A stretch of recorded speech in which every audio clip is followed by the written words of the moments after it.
7 August 2006ની એ સવાર સુરત માટે એક સામાન્ય સવાર નહોતી.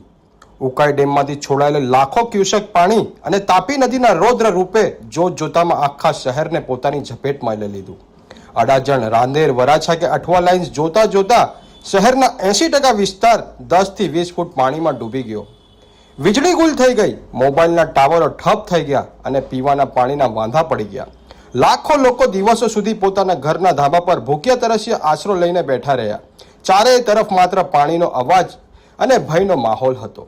પણ આ મહાવિનાશ વચ્ચે સુરતીઓની અસલી તાકાત સામે આવી.